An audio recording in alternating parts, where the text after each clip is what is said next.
guys, welcome back to my channel. My name is Shavane for those who are new here, and I'm an international student from Jamaica studying in Canada.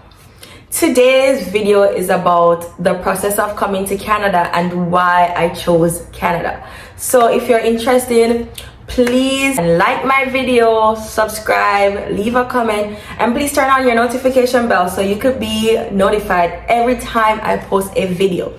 So we'll get right into the video now.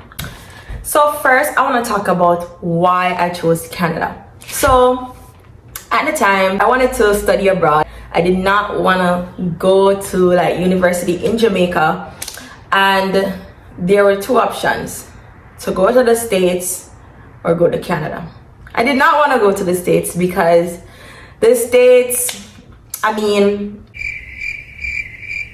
I just prefer Canada because I've been like traveling here when I was younger. I really liked it from a young age, and also I know that like after the process of studying, you could basically immigrate, for example, get your PR after studying, and in the States you could not really do that. So after studying in the States, you'd have to get like a work permit, and then you'll have to get like business to sponsor you in a sense to live in the States after. So I did not want to go through all of that process in the States, so I chose Canada. I've been here before and I really liked it. My grandma lived here, but she passed away. May your soul rest in peace. So, you know, it's a homey feeling here, like traveling from a young age. That is why I chose Canada. Also, the people are nice. Like, the people are nice. The mere fact is, I just know this is where I wanted to study. As it relates to the process, so as I said, I came here in 2019, so I've been here for approximately 4 years. After high school, so I went to Herbert Morrison. After doing high school, I went to Montego Bay Community College. After finishing Montego Bay Community College, that's when I moved to Canada for school. So at Montego Bay Community College, I did pre-U art. So I did com studies, law, economics, and sociology at the CAPE level. So I did CAPE at ComC. After that, you know, I came here. First thing that I did my research to figure out like which school I wanted to go to. And an important thing too, when you guys are looking for like schools that you wanna come to in Canada, make sure it's on the DLI list. It's called Designated Learning Institution. So you wanna kind of like go online and make sure the school is on that list. So if the school is on that list, it will tell you to if you're eligible for a postgraduate work permit when you're done studying. And that's very important in the immigration process. So if after school you want to live here, so make sure it's on that list. So that's what I did first, and I found Algoma University, my alma mater. So I went to Algoma University in Sault Ste. Marie. I found the school. First I found the Brampton campus because I had an aunt living in Brampton.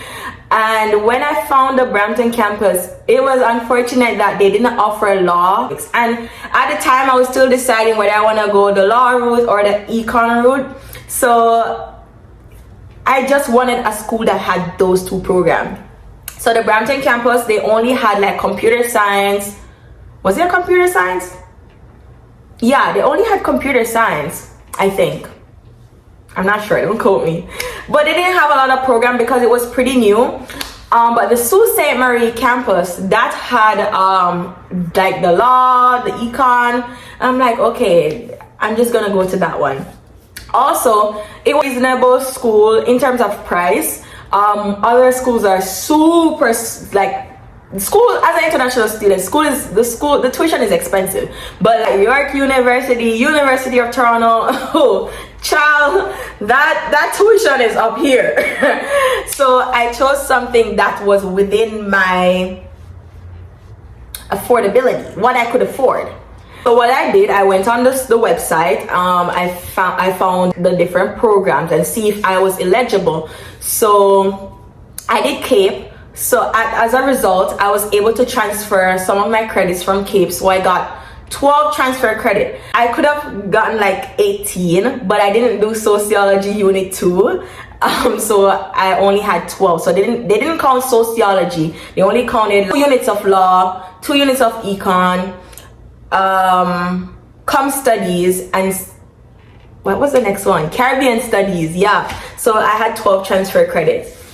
So yeah, they gave me a whole acceptance letter, and you know, I got a little scholarship. It wasn't much to really cover the tuition, but you know, I'm still grateful. So yeah, next thing, to schools in Canada, they don't really give much scholarships to international students when you're coming in for undergrad. They might give like a little money, but it won't even cover half the tuition. So yeah, but if you go to school in the States, you will get like huge funding. They could even cover like the whole program. So anyways, when they give you the letter of acceptance, this is what you'll take to the embassy, right?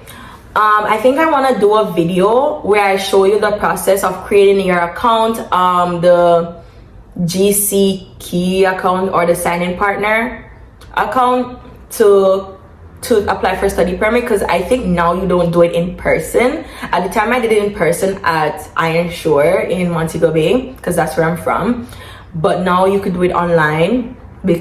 After COVID, they stopped doing it in person. So you have to create an account on the CIC website. So the things you need: the letter of acceptance, I got that.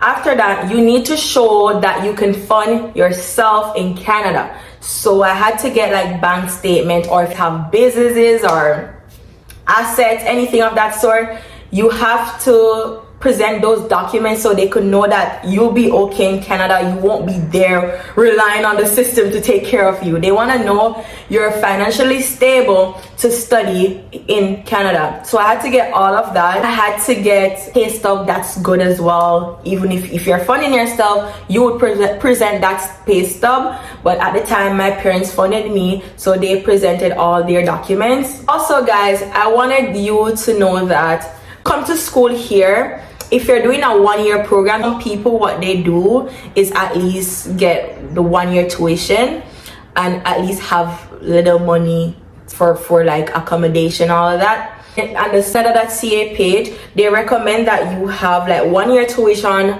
plus $10,000. So if you're doing a 1-year program, you have to bear that in mind, because most of the times they'll reject you because you don't have enough money to really fund your studies, and they don't feel like you'll be equipped to really finish your studies. So you have to make sure you save. If you have a $1 there, put it down and save if you really want to come here. At the end of the day, I think it's worth it. And you need a passport, and make sure your passport is not expire in the next 3-4 years, because the visa that they'll give you, they won't put a visa stamp that exceeds your passport expiry date. So if your passport is going to expire tomorrow, that's when they'll give you a visa till tomorrow, if you get what I mean. So make sure your passport is not going to expire soon, or at least make sure the program that you'll get into, you'll be finished before your passport expires. Else you're going to have to renew. You don't want to go through all of that process with IRCC. So anyways, yeah. What else do you need? You need a police record. I did not know this. So I went to the one on Bottom Road in Montego Bay, and I had to get a police record and use that as part of my application. Another like supplementary document you could include is a reason why you want to go to Canada. So I wrote a letter explaining why I wanted to go to Canada, but make sure when you're writing your letter, you state that you will be returning to your home country after your studies, and why you want to go, and how you're going to bring those skills that you learn back to your home country, and how you're going to contribute to the economy there. Basically it. Letter of acceptance, passport, bank information. And also what I did, I paid like 1 semester of my tuition to show them that, listen, I'm not just going there to play games. I'm not going there to jerk chicken. I'm going there to study. So I paid my tuition. I showed them the receipt to show them that, listen, I'm here for school. And that just give me my study permit, I'm here for school. So show them that you're serious, you're here for school, pay your tuition. You could pay, even though some people say that you don't have to pay the first semester of your tuition, I advise doing that to show them that you could fund yourself and you're serious about this. So I did that. The application form is important. You have to make sure you don't make any errors on the application form. That was about it. That's all I used. And the process took about 2 months. I applied in June and I got a response in the first week of August. So it took around 2 months, but you know, with COVID, like after COVID and all of that, I think now it takes approximately 2 to 3 months. And that's just in Jamaica, because every country, the processing time, it's different. So if you're in India, it will take longer. If you're in Nigeria, it will take longer. But in Jamaica, it took me approximately 2 months. So yeah, and after you do your application, like you submit everything, they'll send you a message saying that you need to do your biometrics. So you would have to go to a visa center and pay for the biometrics, do it, and then they'll get that information, and then after that they'll tell you whether you were accepted or you're rejected. If you're rejected, I know they always tell you why they reject you, so they'll send a letter on the online form. They'll state why you were rejected.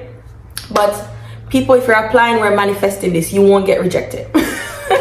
Let's manifest positivity. You will not get rejected, you'll get accepted, so you don't even need that part of the information.